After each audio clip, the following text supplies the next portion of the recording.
Selalu ada jawaban, selalu ada pertolongan di rumah Tuhan. Gereja JCC Cijantung menyambut Anda.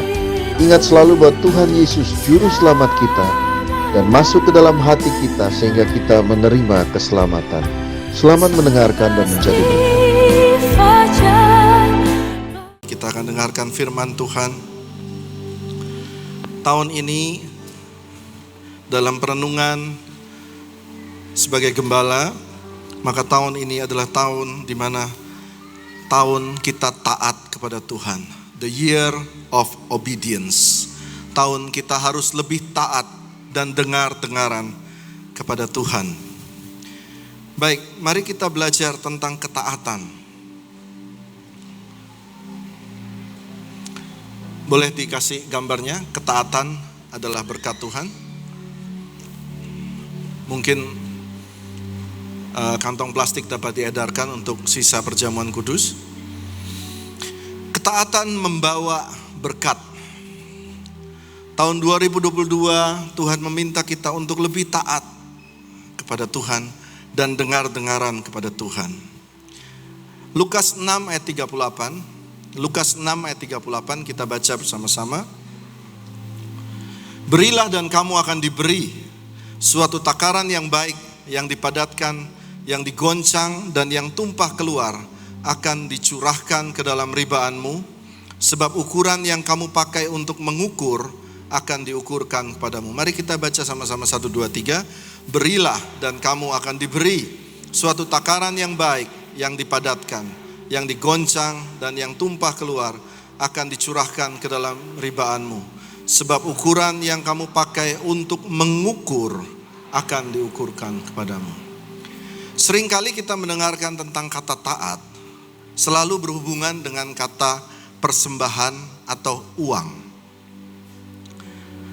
Disebut di sini, tadi ayatnya bisa dikeluarkan lagi. Berilah kamu akan diberi. Kalau engkau belajar memberi, maka itu akan kembali kepada kita suatu takaran yang baik, dipadatkan, digoncang, tumpah keluar akan dicurahkan ke dalam ribaanmu. Sebab ukuran yang kamu pakai untuk mengukur akan diukurkan kepadamu. Saya tidak usah jelaskan, kita semua sudah sering dengarkan ayat ini. Tetapi tahukah saudara, dalam kitab Lukas, dia berkata tentang uang. Tetapi dalam kitab Markus ada satu ayat, ternyata ini tidak semua tentang uang. Yang persis dengan ayat ini, Markus 4 ayat 23 sampai 25. Kita lihat Markus 4 ayat 23 sampai 25. Mari saudara baca ayat 23, saya baca 24. 1, 2, 3. Barang siapa mempunyai telinga untuk mendengar, hendaklah ia mendengar. Saya ulangin lagi ayat tadi. Barang siapa punya telinga untuk dengar, hendaklah ia dengar. Lalu ayat 24. Lalu ia berkata, apa yang kamu dengar, camkan baik-baik apa yang kamu dengar di hari ini, minggu pertama 2022. Camkan apa yang kamu dengar. Terus lihat, keluarkan. Ukuran yang kamu pakai untuk mengukur akan diukur kepadamu, dan di samping itu ditambah lagi kepadamu. Jadi ternyata ketaatan itu tidak hanya terkait dengan uang, tetapi ketaatan juga terkait dengan tindakan yang kita dengarkan. Katakan amin. Berapa banyak di antara saudara, saya mulai belajar dari akhir tahun. Tadi pagi saya jalan pagi, saya ketemu ada tetangga yang cacat, autis. Bertahun-tahun saya lewat saja. Saya belajar untuk taat. Tiba-tiba Tuhan bilang, doakan dia. Dia bukan seagama, saya mampir. Saya bilang, Mbak mau gak, dia ada suster, boleh gak saya doakan? Tuhan tolong dalam nama Yesus. Amin. Itu sudah bentuk ketaatan. Katakan amin. Kalau saudara lihat teman saudara susah, jangan menjauh.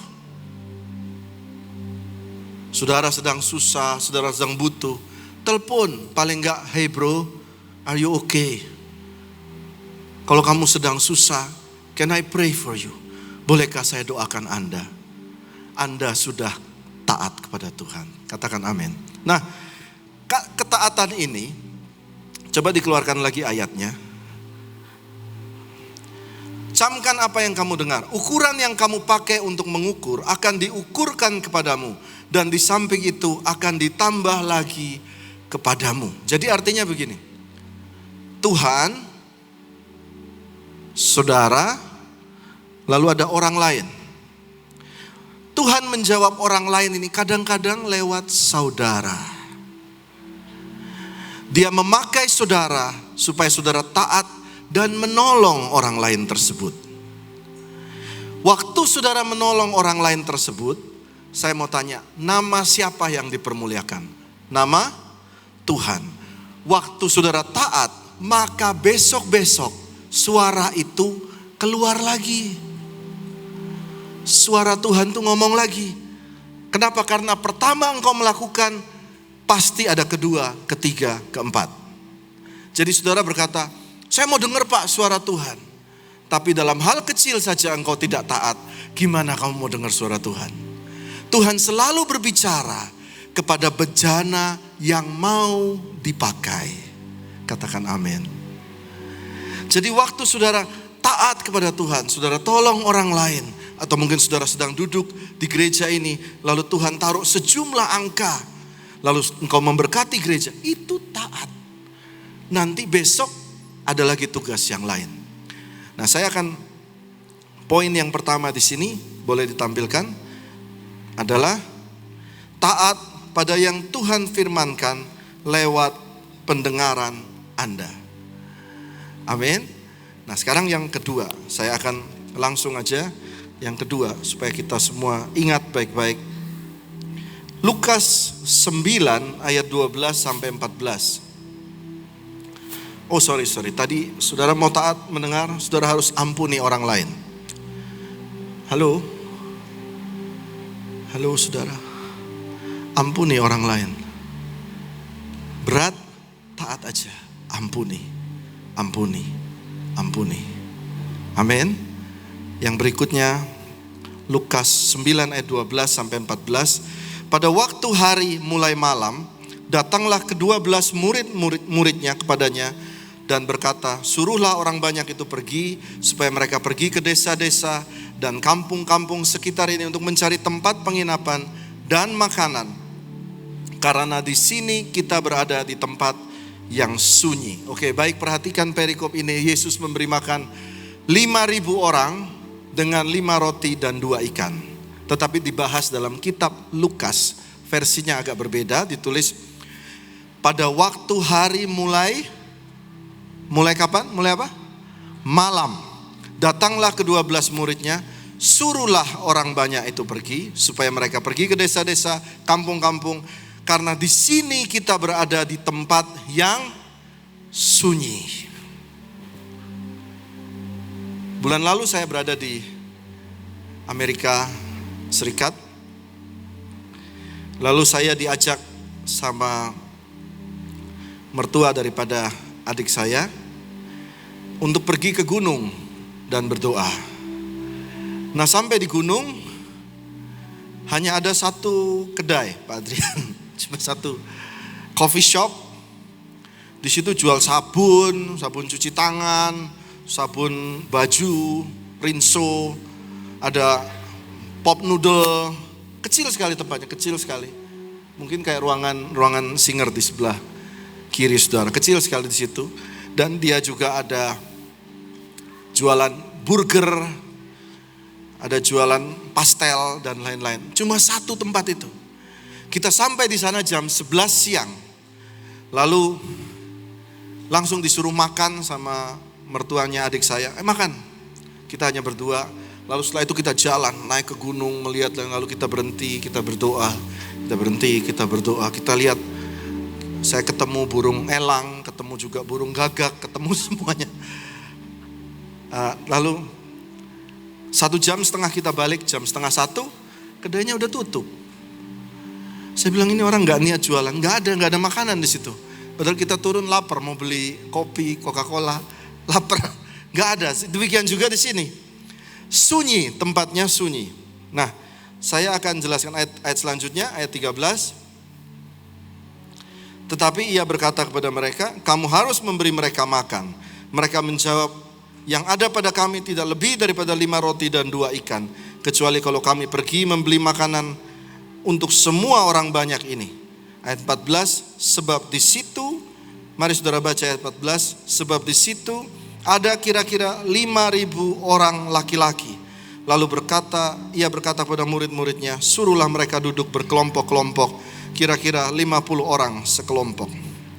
Ada 5.000 orang laki-laki. Jadi menurut tradisi Yahudi yang dihitung hanya laki-laki. Saudara lihat dari Matius 14 ayat 21. Coba lihat Matius 14 ayat 21. Tadi Lukas, sekarang Matius 14 ayat 21. Saudara baca, yang ikut makan kira-kira berapa? 5.000 laki-laki, tidak termasuk perempuan dan anak-anak. Jadi jelas. Kita kembali lagi ke Lukas 9 ayat 14.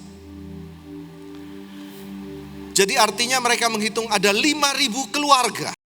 Mereka selalu ngitungnya keluarga. 5.000 kepala. Sekarang saudara hitung. 5.000 kepala keluarga, pasti bawa istri. 5.000 kali 2 berapa? 10.000. Dan dikatakan kalau bawa anak-anak, rata-rata anak di sana itu menurut para ahli teologi minimal 4 anaknya. 4. Jadi 5.000 kali 4 berapa? 20.000 sama bapak mamanya. Jadi 30.000 orang di atas gunung. Terpencil tempatnya. Menurut para ahli teolog, ini adalah masa terbanyak yang pernah berkumpul selama Tuhan Yesus berjalan di muka bumi. 30.000 orang. Oke. Lalu mereka makan dan sisa 12 bakul. Kenapa sisa 12 bakul? Nah, mari kita belajar tentang firman Tuhan pagi hari ini. Kita kembali ke Lukas 9 ayat 12. Saya mencoba menempatkan diri kalau kita berada di posisi pada waktu itu, mendengarkan Tuhan Yesus seperti saudara semua, dan kita ada sama-sama. Mari saudara yang baca. Pada waktu hari mulai malam. Jadi ceritanya gini. Oke, itu di belakang sampai Clement ya? Clement ya? Coba Clement ke sini. Clement ada stage, ada berapa tuh? Ada Pak Eko tuh. Jadi saudara ini lagi duduk begini ya. Saudara lagi duduk begini. Pak Eko, ada siapa lagi di situ? Yang baju pink, siapa? Rian coba maju. Pak Eko maju. Saudara tahukah saudara, waktu saudara duduk begini, ada 3 orang berdiri di belakang saudara untuk menjaga saudara. Saudara nggak tahu kan? Tak kasih tahu nih rahasianya. Ada Pak Eko sama Adrian tuh. Jadi mereka selalu standby. Kalau ada apa-apa dengan saudara dari belakang, ada yang sakit, mereka selalu standby. Kalau ada misalnya saya batuk, mereka langsung air, langsung saya dapat air gitu saudara. Hebat kan? Nah, saudara barengan, masa kamu berbeda? Oke. Ini gampang aja, karena saya yang khotbah selalu saya jadi Yesus ya. Mereka ini jadi mereka ini khotbah pada waktu hari mulai malam. Mereka ini 12 murid Yesus, selalu standby. Saudara bisa bayangkan mereka yang mengatur semua. Lalu Yesus mulai berkhotbah. Jam 9, seri tentang pengampunan. Jam 10, seri pengampunan jilid 2, pakai pengurapan, pakai tumpang tangan dan Roh Kudus. Jam 11 siang, seri apa lagi? Memberi. Jam 1, seri doa Bapa Kami. Jam 2, seri doa Bapa Kami jilid 2. Jam 3 seri tentang keluarga. Jam 4 seri tentang pengampunan keluarga. Terus jam 5 seri tentang pengusiran iblis. Mungkin ya. Saudara lihat ayat ini. Pada waktu hari mulai malam, semua terpesona dengan firman Tuhan Yesus. Yang tidak terpesona siapa? Siapa nih? Murid-muridnya. Dan mulailah mereka datang kepada Tuhan Yesus karena mereka sudah biasa mengurus event. Dan murid-muridnya berkata, saudara lihat ayat ini, coba mendekat bertiga. Oke, dan mereka mulai berkata, suruhlah orang-orang ini pergi, ya supaya apa? Supaya mereka pulang loh, bubarin.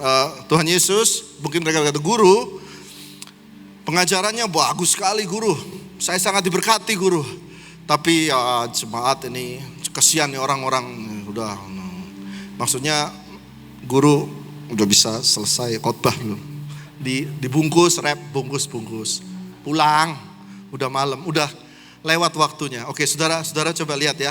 Ini saya kasih tahu rahasia lagi. Saudara boleh balikan wajah, saudara lihat ke atas sana, ya, saudara lihat ke atas sana. Itu ada jamnya, saudara. Saudara ngerti? Itu yang buat ini loh, yang buat yang baju merah ini. Itu waktu menit-menit saya. Nah itu menitnya mungkin sudah habis, dia masih terus ngomong sampai malam Tuhan Yesus. Jadi tolong time up, suruh pulang. Lalu Tuhan Yesus menjawab apa?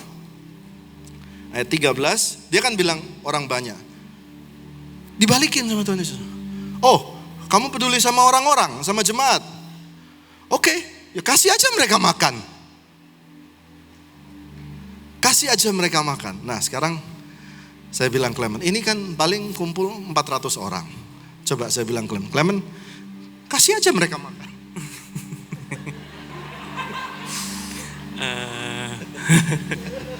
Saudara mengerti sekarang ayat firman Tuhan ya.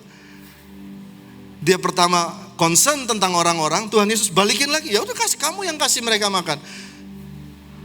Lalu apa yang terjadi? Terjadinya sebenarnya simpel aja gini. Mereka ini mau bubar gitu loh, cepat bubar. Nah ayo saya contoh Joy coba maju. Bawa roti Joy 2. Simpel aja kok ini. Saya suruh Clement untuk Jojo jalan dulu dari sana. Oke. Ini drama jadinya. Drama Korea. Ya, annyeonghaseyo. Oke. Jadi saya suruh kasih makan, ya toh. Yang bingung siapa? Clement, Pak Eko sama Adrian. Bingung kan? Dan lewatlah seorang anak kecil. Lewat aja. Langsung ambil aja, comot aja langsung. Gitu loh. Langsung comot. Dan dia berkata, yang ada pada kami tidak lebih dari 5 roti dan 2 ikan. Coba angkat rotinya. Cuma ada itu. Artinya apa? Mereka mau bilang, udah bos, suruh pulang. Time's up. Bungkus. Dan jawaban Tuhan Yesus, ya saudara baca ayatnya, ayat 14. Dan jawaban Tuhan Yesus adalah, ya udah cukup, suruh duduk berkelompok 50-50. Bingung gak? Tambah bingung mereka. Dan sudah mulailah mereka duduk. Oke Joy, sudah boleh duduk Joy. Thank you, udah boleh duduk. Rotinya buat kakak-kakak. Thank you. Kasih tepuk tangan dong buat yang menjaga kita semua. Mereka juga dibekali dengan ilmu bela diri, saudara. Jadi kalau ada yang tiba-tiba kesurupan atau apa, tenang, pasti hilang langsung di belakang. Oke, saya lanjutkan ya. Lalu murid-murid ini bawa ke Tuhan Yesus. Oke, saya minta roti lagi 1. Dan kita lanjutkan ayatnya. Kita sampai sini saudara melihat firman Tuhan dari sisi yang lain ya. Ayat 15, 9 ayat 15. Murid-murid melakukannya dan menyuruh semua orang banyak itu duduk. Di sini murid-muridnya sadar something is happen. Langsung suruh duduk. Bos mau bikin mujizat. Ayat 16. Lalu dia kasih kepada Tuhan Yesus roti ini di tangan Tuhan Yesus. Dan setelah ia mengambil 5 roti dan 2 ikan, ia menengadah ke langit, mengucap berkat. Katakan mengucap berkat. Saudara, kalau di meja makan harus ucap berkat. Makanan enak nggak enak, kata terima kasih Tuhan. Coba katakan sama saya, terima kasih Tuhan.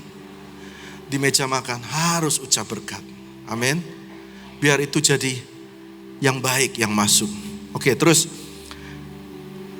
ini menarik, saudara. Dan waktu Petrus kasih roti ini kepada Tuhan Yesus, dia berharap Tuhan akan memultiplikasi roti ini. He will multiply it. Tetapi yang terjadi kenyataan, waktu Tuhan mengangkat dan mengucap berkat, ia pecahkan rotinya.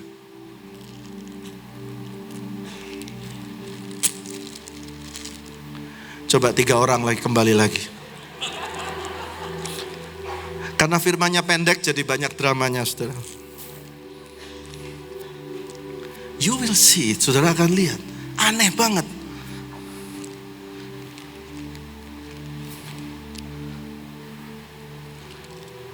Oke, ayo. Ini kasih ke saya. Oh ya, saudara lihat ya. Ini kasih ke saya. Oh udah, gak usah. Oke, udah saya pegang aja. Ini kan roti ya. Mereka berharap tangan saya ini jadi mujizat. Dan tiba-tiba jadi banyak gundul gitu. Ternyata saya angkat, dipecah.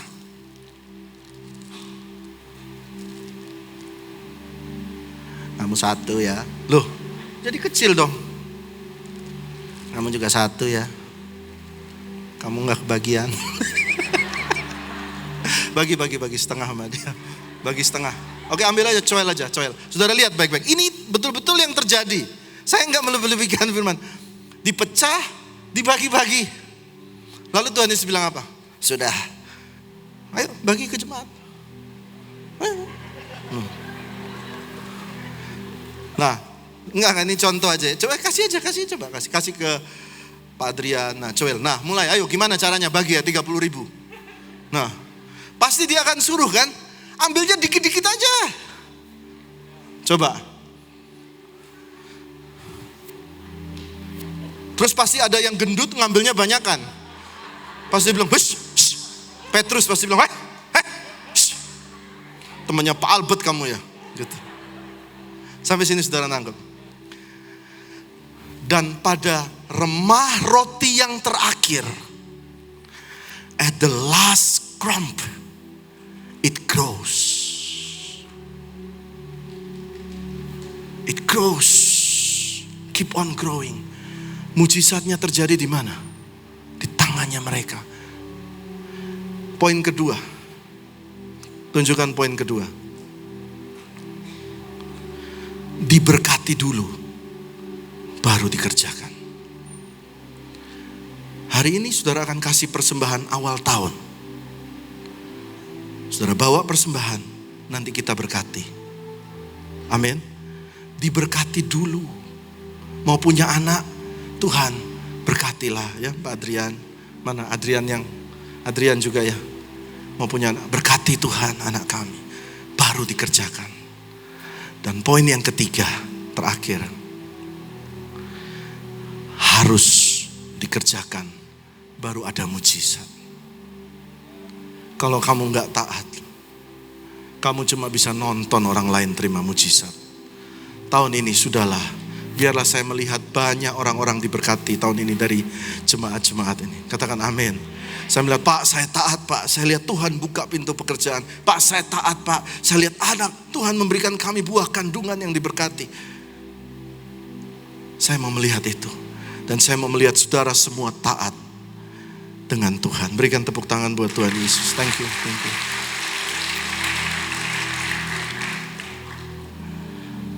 Thank you saudara. Pada bagian yang terakhir saya baca lagi ayatnya. Markus 4 ayat 23 sampai 25. Saya ulang lagi. Mari saudara yang baca. Ini ayat pembukaan, ayat penutupan. Barang siapa punya telinga untuk mendengar, hendaklah ia mendengar. Sekali lagi saya ulang. Barang siapa punya telinga untuk mendengar, hendaklah ia mendengar. dengar perkara kecil, lakukan perkara kecil. Nanti Tuhan tambah. Ayat 24. Lalu ia berkata, mari saudara baca, camkanlah apa yang kamu dengar. Ukuran yang kamu pakai untuk mengukur akan diukurkan kepadamu. Dan di samping itu akan ditambah lagi kepadamu. Karena itu saya tutup firman ini. Kenapa 12 bakul? Supaya semua pulang tahu 12 murid, satu orang, satu bakul. Amin. Berikan tepuk tangan buat Tuhan Yesus.